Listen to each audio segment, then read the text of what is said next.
Hi, good morning everyone. I'm JP Thong and I'm now at Kechara Forest Retreat, Malaysia.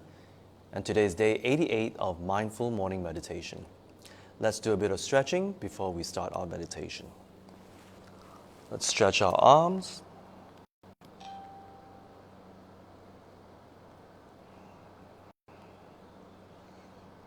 Breathe in and out slowly.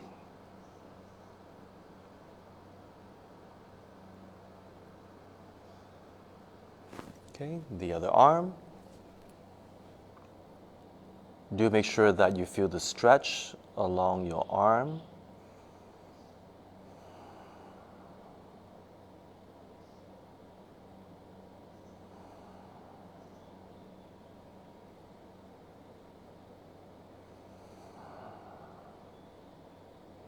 Okay, let's stretch the back, turn around.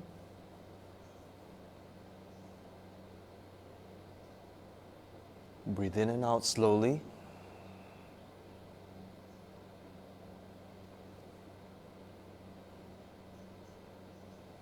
The other way.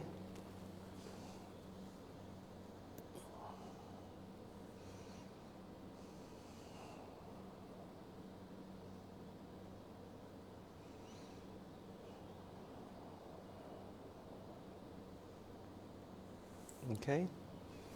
Tilt your head to one side. Feel the stretch on your neck. Breathe in out slowly.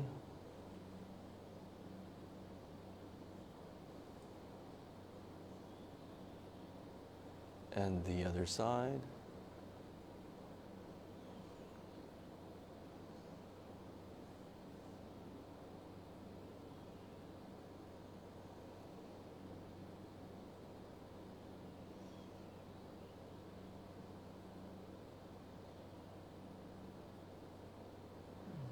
Tilt your head forward.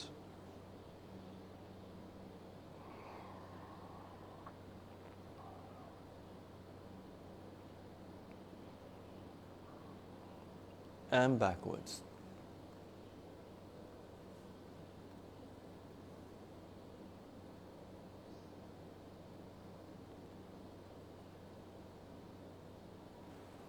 Okay, and we're done. Let's see who has tuned in this morning.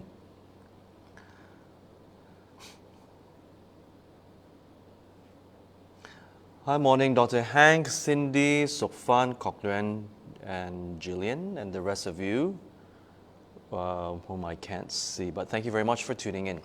Okay, so do a bit of stretching.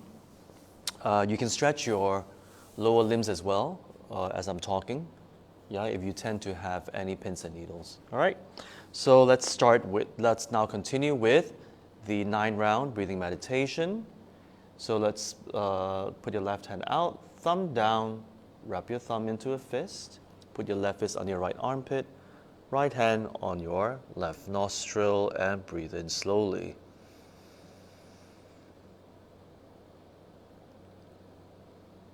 Breathe out.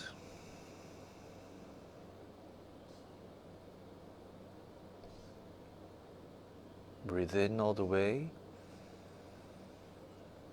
Remember to visualize the white healing light as you breathe in, and when you breathe out, dark smoke.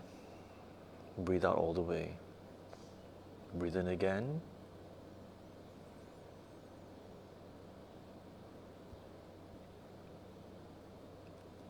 And breathe out.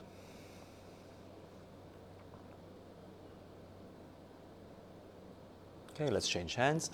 Right hand out, thumb down, wrap your thumb into a fist, put your right fist under your left armpit, left hand over your right nostril, and breathe in.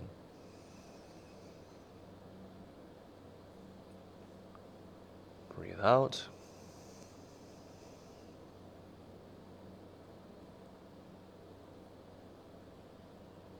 Breathe in.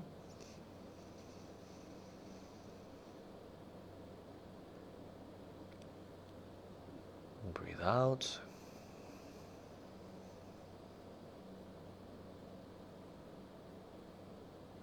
Breathe in again.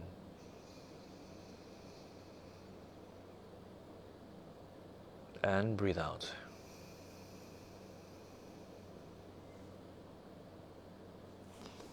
Both hands on your thighs, relax and breathe in.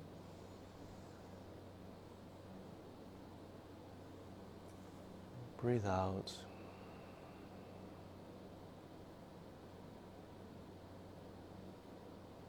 Breathe in.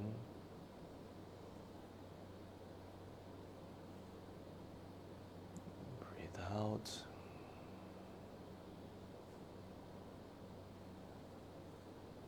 Breathe in again.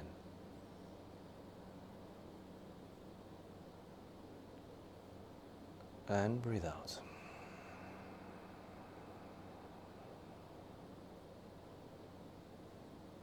Okay, and we're done. See who else has joined. Hi, Pastor Honey. Hi, Corinne, Wooby, Emily, and Jenny. Good morning. Okay, if you've just tuned in, remember to do your stretching and also the 9-round breathing meditation. Okay, if you don't have time to do the 9-round breathing meditation as I'm talking, just take a few breaths in and out to ground your body and your mind. All right, so today we have here Raj Kumar behind the camera, and he's helping me with the camera and also to time us when we meditate for 45 minutes. All right, so I think we should get started. We should get started already.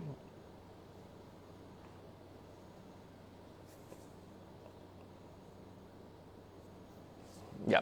All right, so here we go. So sit on the edge of your cushion if you're on the floor. If you are on a chair, please sit at the edge of the chair as usual, and your feet, both feet should be flat on the floor. If you cannot reach the floor, always put a cushion underneath so that you can put both your feet flat on the cushion. Okay, and always sit up straight. Okay, hand either like this, palm down, palm up, or like this, whichever you feel most comfortable. And rock forwards and backwards until you find the center, so that you don't lean too much to the front or to the back. Just find your center, and then you can stop rocking back and forth and tilt your chin down a little bit so that your spine is straight, and relax your shoulders. Okay, so we shall start. Ready, Rajkumar? Okay, so we will meditate for 45 minutes and try your best not to move. Okay, try your best not to move. If you need to have a drink now, take a quick sip. And if you want to scratch your itch, do that already. Excuse me. Okay, so let's go. 3, 2, 1. Breathe in.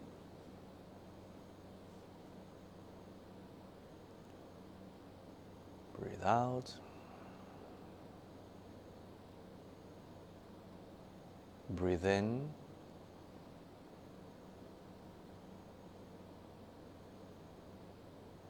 Breathe out slowly. Breathe in the healing white light. Fill your entire body with this healing white light. And when you breathe out, visualize dark smoke when you breathe out,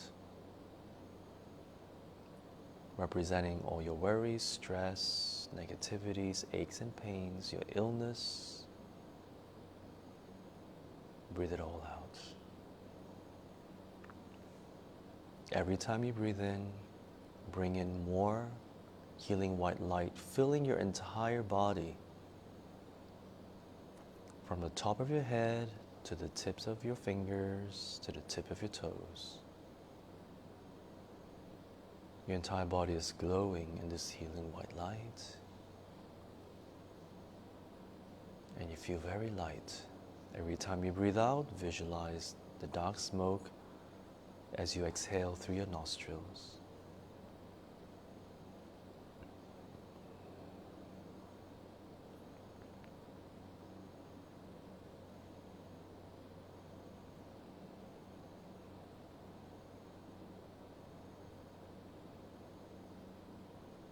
Bring your focus to your nostril area Notice the air passing through your nostrils as you breathe in and out.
Watch your thoughts, watch your emotions, bring your focus back to the nostril area.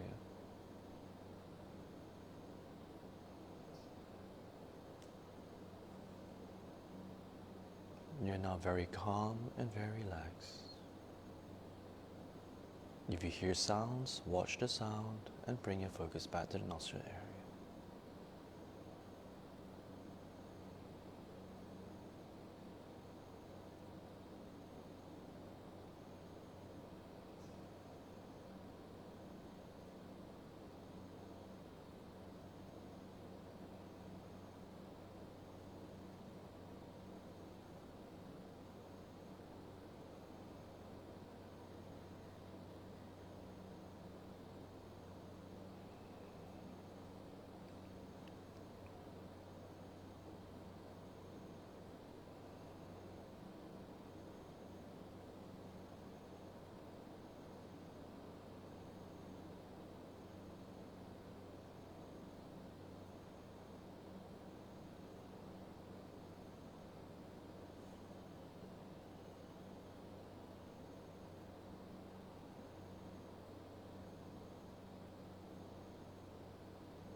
Watch your thoughts, watch your emotions, watch the sounds, the aches and pains, and the itch in your body. Bring your focus back to your nostril area. Focus on the sensation of the air passing through your nostrils as you breathe in and out slowly.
3, 2, 1.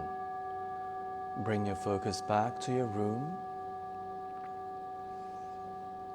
Take a deep breath in and out.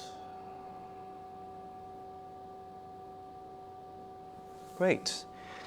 So we just finished the 45-minute meditation. Share with me your thoughts, your experience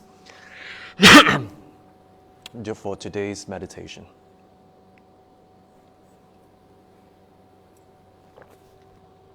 Hi Nancy and Kamala, thank you very much for tuning in. Okay, so as you're writing, I will read out to you all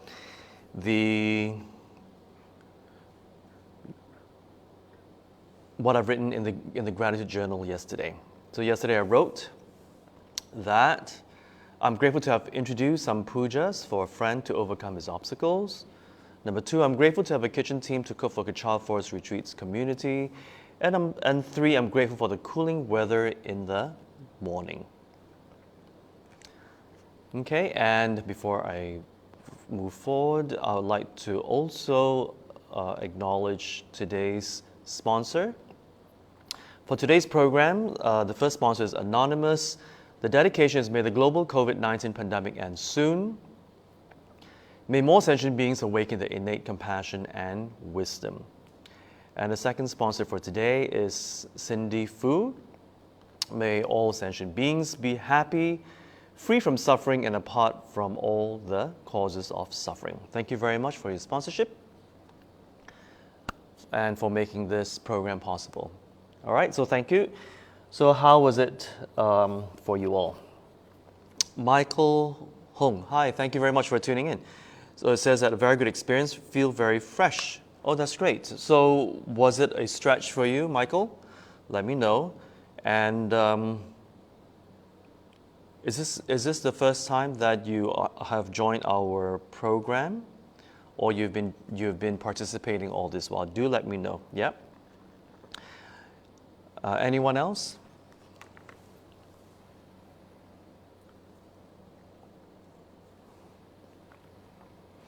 For me, I had a lot of thoughts arising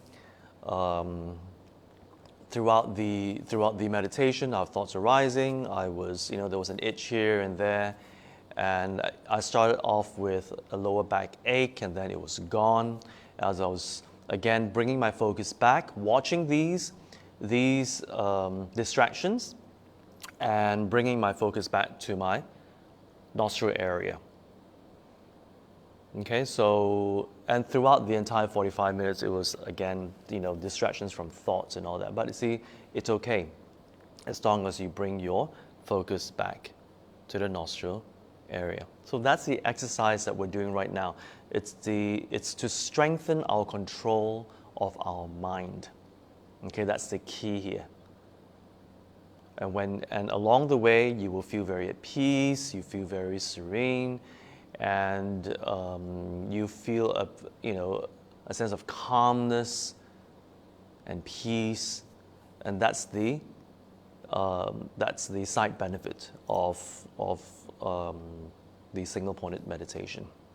Okay, and then after that, of course, when you leave this room, you will notice that it's very, very easy for you to focus on specific tasks you have for the day.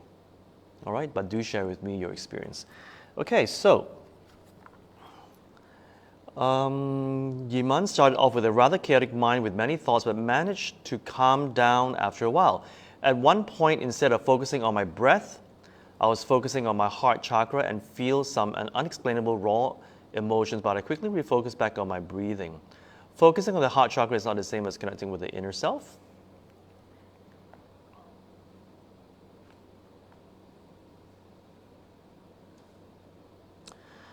That's a good question. Focusing on the heart chakra is not the same as connecting with the inner self. It's not. The heart chakra is this area here. The mind resides here. Okay, so it depends. I'm not sure why you were focusing on the heart chakra, but let's not get there, because that's where your mind resides. All right, that's where your subtle mind resides. So the best is to focus here. What is very good is have a good grasp, Yiman, have a better grasp of controlling your mind first. When you have a better grasp of controlling your mind, you will be able to control and watch your emotions like you're watching a movie. Watch it and let it go. Watch it, let it go, watch it, let it go. There's a lot of healing you need to do for yourself first before you focus on and contemplate on your emotions. Okay? So let me repeat.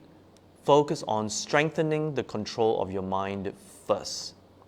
Then later on, when we go into contemplative meditation, that's where you focus on your mind and the different aspects of the mind, which I will guide you all later on, but not now, not now. All right? Michael says, the second time, it's great, we'll join again. That's wonderful to hear, Michael. And yes, and I look forward to seeing you more regularly in our weekend sessions. Okay, but then again, if you, for whatever reason, cannot join us on live stream, then what you can do is you can actually watch it after the live session. All right? So will be more thoughts today, but managed to refocus, felt my head less heavy after exhaling the stress. Wonderful. Coglen felt much better than yesterday, experienced bliss on the last 20 minutes or so. Focus is much better today. The white lights erase aches and muscle strain away. Isn't that great? Because it was the same thing for me. I started off with a lower back ache, and then it was gone at the end of the meditation. And I felt a bit of lifted to a lighter level when I entered deeper into focusing. Definitely more peaceful. Wonderful, Cochlear. See, this is progress.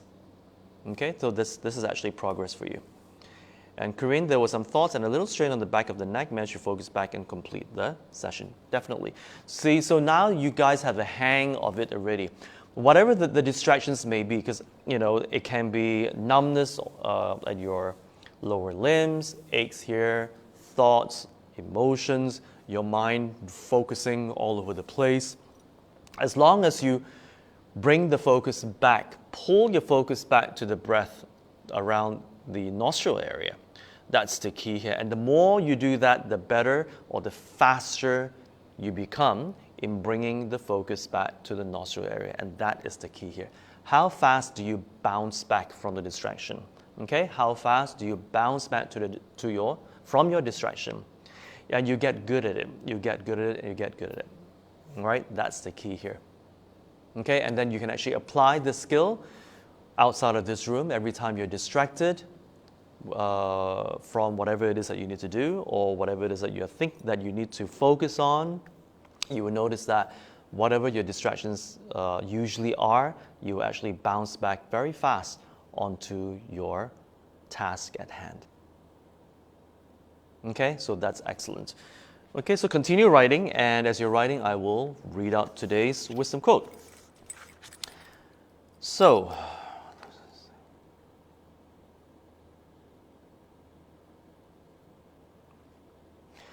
today's wisdom quote is this: what losers say, quote unquote, lying makes people believe you, cheating makes people trust you, sneakiness makes people respect you, laziness makes you successful. I'll repeat. What losers say. Lying makes people believe you, cheating makes people trust you, sneakiness makes people respect you, laziness makes you successful. Okay, again, this is a very powerful quote here. Okay, losers as in a way that we're not judging the person and saying that, oh, you're a loser, but having an attitude of a loser, having an attitude of a loser, someone who chooses to not confront themselves. Okay, so and these people who have this attitude of, well, lying makes people believe you. Lying. So a lot of times there are people who put up a front, pretend to be somebody else. Why?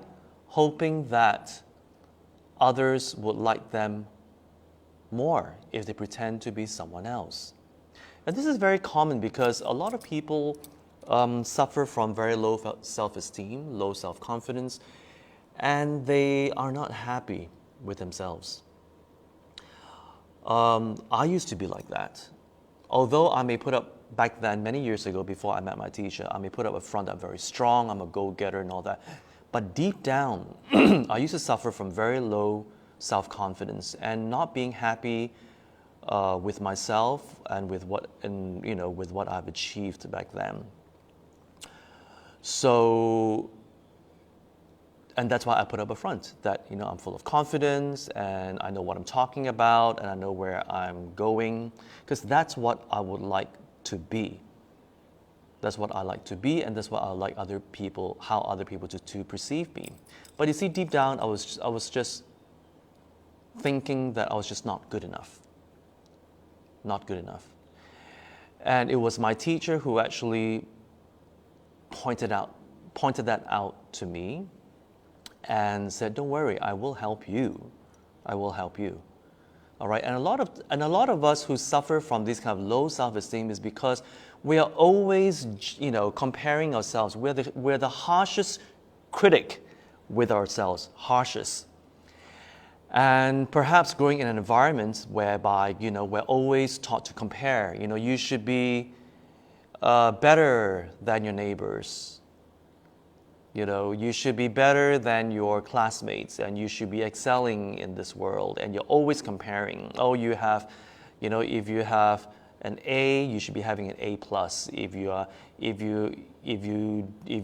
earn a certain amount of money, you should be earning more. Look at what your friends are earning, or look at this relative, he's earning more. So we're always comparing. I'm not good looking enough, I'm not skinny enough, I'm not, whatever it is that we compare, we always compare. And in a lot of societies, we get sucked into this nonsensical comparison, which does not serve us at all. It does not serve us at all. So through years of training with my teacher, he got me to focus out on the projects that we have in Kechara, because the projects in Kechara, we are a charity and they benefit others in one way or another. So because the focus was outwards, it didn't leave me time. It didn't give me the time to go to my usual habit of always comparing. I had no time to do that. I was just packed with a lot of work that would benefit others. And it went on for years, and that actually helped, because why? My teacher was rehabituating myself from always focusing in and operating from a process, having this thought process of comparing to others and being highly critical on myself. After that, you can be critical on yourself, and without comparing. You see, but the issue here is I was comparing with others, and that really ate into myself that I was not good enough. So my teacher said, "Well, focus out, and every time after I've accomplished a project that was virtuous in nature and that was beneficial to others, it will help me heal my low self-esteem." And fast forward, this has been 12 years working with my teacher. I no longer suffer from that, and I appreciate what I have accomplished without comparing to others, and knowing that I've done my best, knowing that this was my best, I had made amends and be at peace with what I've accomplished, be at peace. You see, so I was critical on myself, but without comparison. So as long as I know that I have done my best at that moment, then that's good enough. Okay? My best 10 years ago is not my best now. Because why? I have honed the skills throughout the years. So even my best has evolved through time because why? We're constantly evolving if our intention is there. Constantly evolving, constantly improving on ourselves. Improving. So let me repeat. So my best 10 years ago is no longer my best now. So today's best is actually much higher because I can accomplish more now because I have been diligently working on my skills. Okay? So, and I no longer need to lie and pretend to be somebody else. Because I have learned to embrace myself after all the hard work. Okay? That's why I always share with my friends that a lot of times we are lazy. There's a certain aspect of laziness within us. Selectiveness is a form of laziness. Selectiveness. I only do what I like, and then the rest I don't like, which I need to do, I'll procrastinate. See, that is a form of laziness. So my rule of thumb is whatever I resist or I want to procrastinate on, I will do that first. I will do that first because why? I want to kick that habit of being selective. Excuse me. I want to kick the habit of being selective. And when I do that, then I overcome it. So once I've overcome that bit of laziness in me, then I know I have done my best at that point of time. And I won't feel guilty, I won't have a sense of feeling guilty, and I won't have a sense of, of that feeling that, oh, I'm not good enough, because I have done my best at that point of time. So you see, so all these things are interrelated. Okay, so when it says losers, what losers say? Lying makes people believe you. Lying makes people believe you. All right? It takes a lot of energy to lie to someone. It takes a lot of energy to lie to ourselves, ultimately. It is more natural and easier just to be yourself. Much easier. You don't have to be anyone else but yourself. But yourself. Whether people like us or not, doesn't matter, because why? Anything you do, like what I said yesterday, my teacher, with all the virtuous work that he has done to benefit others, and everything is about benefiting others, unconditionally, he was still attacked and criticized. So damn if you do, damn if you don't. And as my teacher always says, as long as you do what your conscience tells you to do, to be kind, to be compassionate, doesn't matter what others say, because at the end of the day, it's between you and your karma. If you believe in God, it's between you and God. If you don't believe in karma and God, it's between you and your conscience. Between you and your conscience. That's most important. What other people say is what is their business. Doesn't matter. It doesn't matter. Why? Because we are answerable to our own actions. That's most important. So I have always subscribed to that. Always subscribed to that. Okay? Always subscribe to that. So, and it feels so much, and I feel so much more at peace when I stop lying to myself.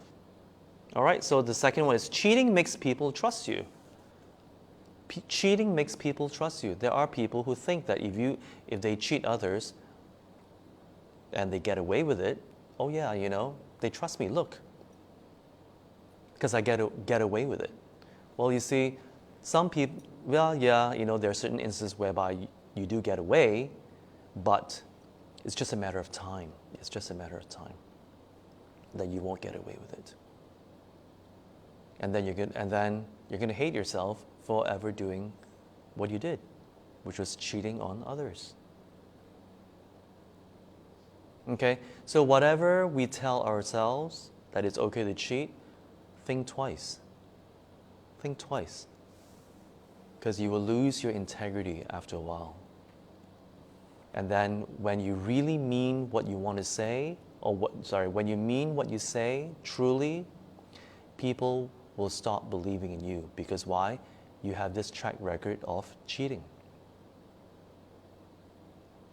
And it takes many years to build that credibility, that integrity back. It takes many, many years. So instead of wasting so much time having to rebuild your integrity, why not just start now? Have integrity. Don't cheat. Be honest. Isn't that a lot easier? Okay? Sneakiness makes people respect you.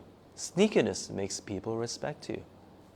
When you're sneaky, you think people respect you, because in Asian countries, we just smile at you and we just walk away. You see, so a lot of people think they get away with it, but actually no. Because why? A lot of people, well, in Asian countries, we're more polite. We don't tell you to your face that you're sneaky. We just walk away, and whatever you do, we just don't want to deal with you. You see, so a lot of people think they get away, but actually you don't get away. Although others may not put their finger on it, but the EQ or the instincts tell them that, this person is very sneaky. I don't know about what, but I don't want to get too close to this person. I don't want to do anything serious with this person. It's just that sneaky energy, right? So how many times do we feel that, but we just can't figure out, but it's just that sneakiness around them, right? See, so that is what happens if we ourselves are sneaky and we think people believe, will actually fall for it.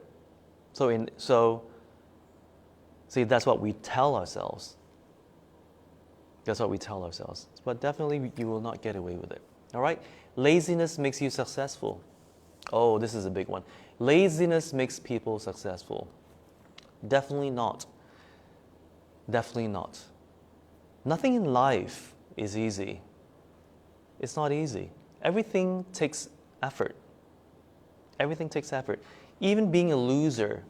Being a loser means having the attitude of losing out, of not being your authentic self, of not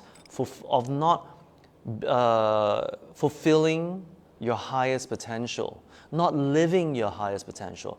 That takes a lot of effort. It is through years of having these kind of negative attitude that actually create who you are right now. So it's not easy. It's not easy not being yourself. It's never been easy. But you see, we have been training ourselves, honing ourselves to be like that. So what's the good news? You can hone yourself to be in a more positive way by not being lazy. Not being lazy. There's so many people out there whom I meet, they're unhappy with themselves, but yet they choose not to do something fundamental about themselves to get out of it, whatever it is that they're not happy with. And they just say, oh, but that's just me. Oh, maybe, I'm okay with just settling with what I have. So my question is, if you're so happy settling, just accepting where you are, then why are you belly aching? Why are you so unsettled? Why are you so full of insecurities and fears and being unhappy? Why?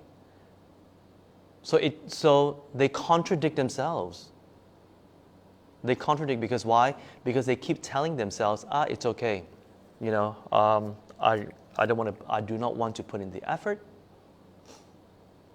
to overcome my unhappiness because I'm actually okay with where I am. So if you're okay with where you are and just being stagnant, then why are you being so unhappy? You see that contradiction? And that is what the mind does to us. That's what the mind does. That's why I say, because we've become so addicted, quote unquote, so attached to a point of addiction, to the concept of, well, we are that we are lazy, it's fine. You know, we're just stagnant. Because why?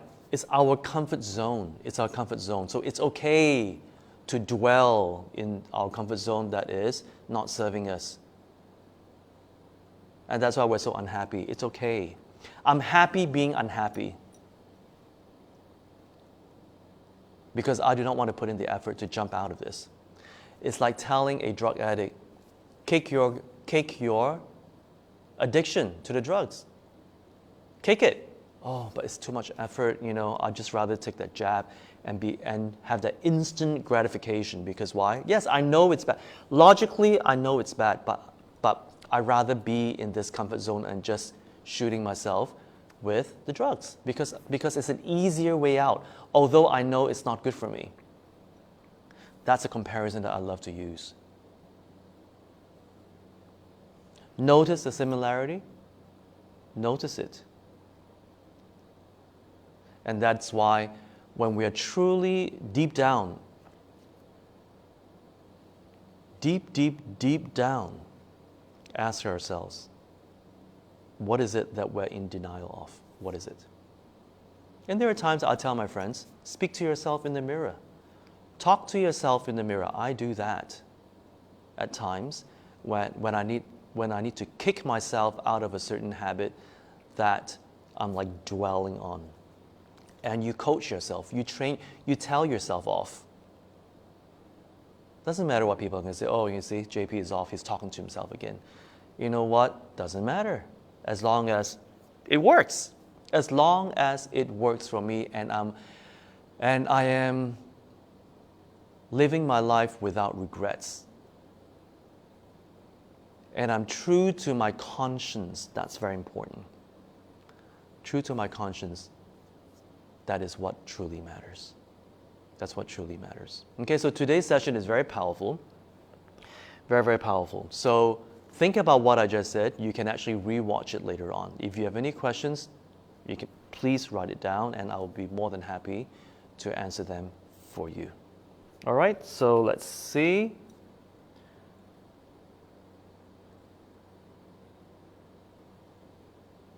Coglan felt much better than yesterday, experienced bliss on the last 20 minutes. Okay, I've read that. Cindy, there's better control, able to ignore the pins and needles, just need to strengthen the control over the mind. Wonderful.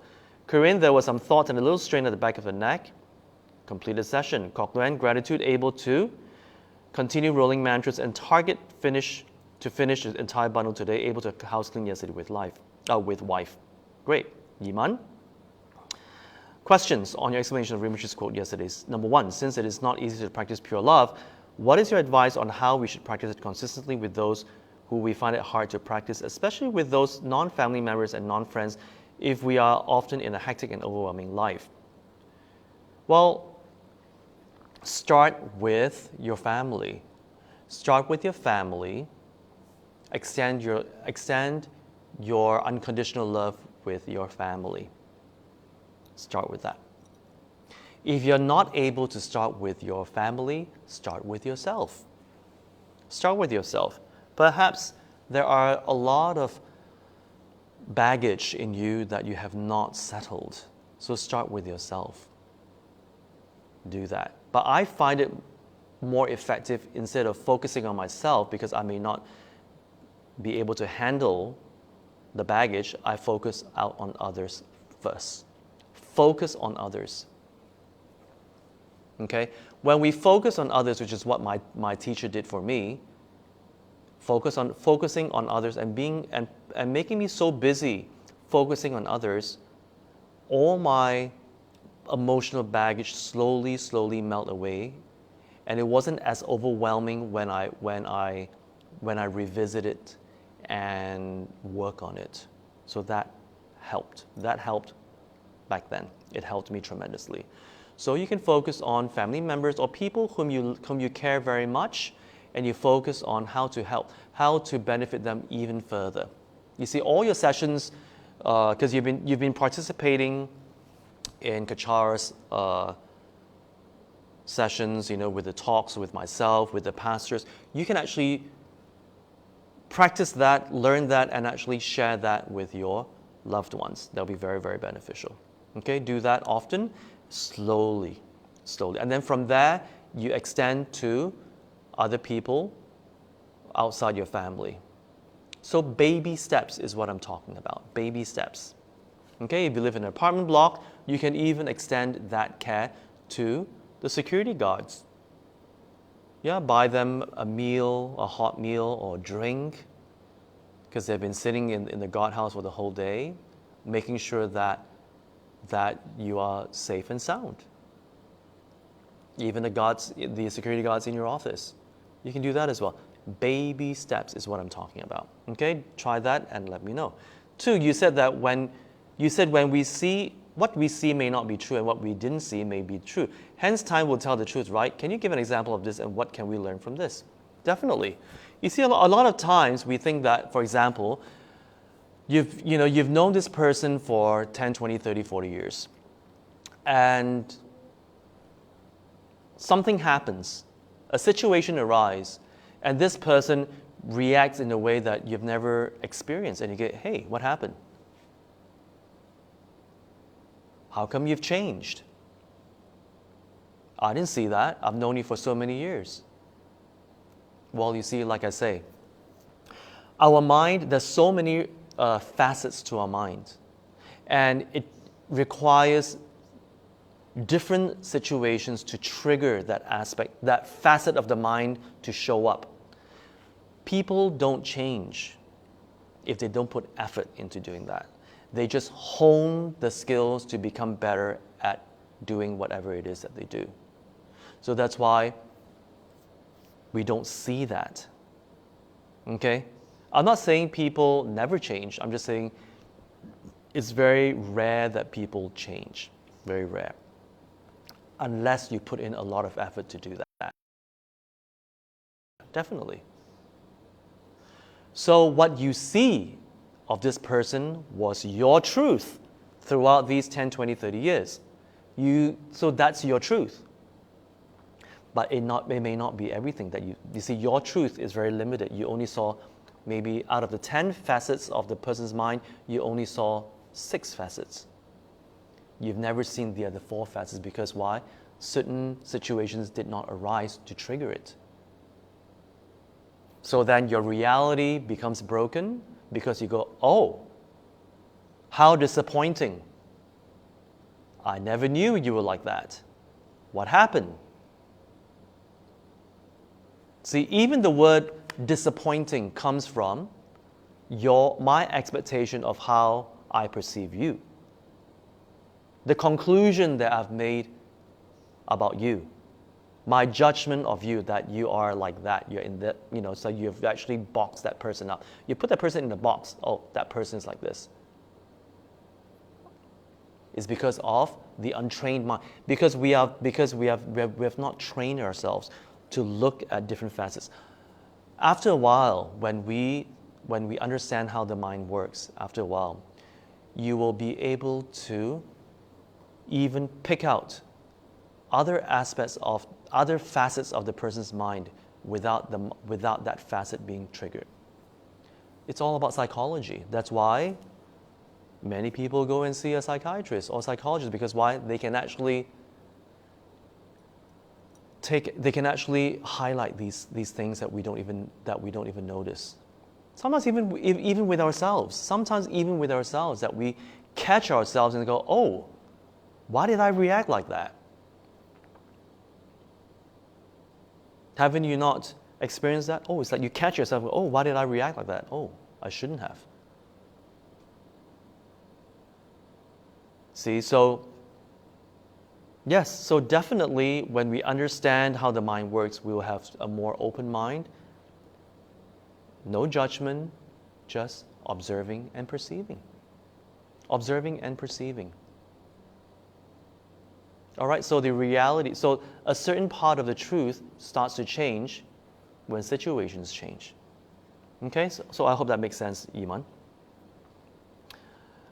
3, if our intention to help others to be better and happy is not only rejected but backfires, and the person who wishes to help to be better and happy does not think there is anything not right with themselves, what else can we do? Well, there's nothing you can do. apart from changing yourself. Change yourself and evolve for the better. Evolve for the better. Evolve for the better. I'm not saying you should go out there and be on a crusade, to change others. No. The best way to inspire others is through your transformation and through your actions. When people experience your transformation, which will be reflected through your actions, they will be inspired to follow suit. Some of them will, not all, some. And when you experience joy and peace as a result of your healing and transformation, it's very, very, what do you call it? What's that word? I forgot that word. When your energy and your aura is exuding happiness and joy all the time, it's very contagious. That's the word. It's very contagious. People will go, oh wow, I want whatever it is that that is making you so happy. I want a little bit of that. And people will actually experience that in you when you're very at peace. Very, very at peace. So start with yourself. Okay? I hope that makes sense, Iman. Cochran, I'm very grateful to be able to practice the Dharma several years ago. Forever grateful to His Eminence Tam Rinpoche as I'm given the method to gradually release off my ego. The quote you shared this morning applies to me many years ago. You're most welcome. So I think time is up. Thank you very much for all of you for tuning in this Sunday, and I hope you have a great week ahead, and practice mindfulness when you leave your room. Okay? Again, do share today's session on your personal Facebook page so that you never know who is out there who is going to benefit from our session. All right, so on that note, take care and I'll see you next weekend. Bye-bye.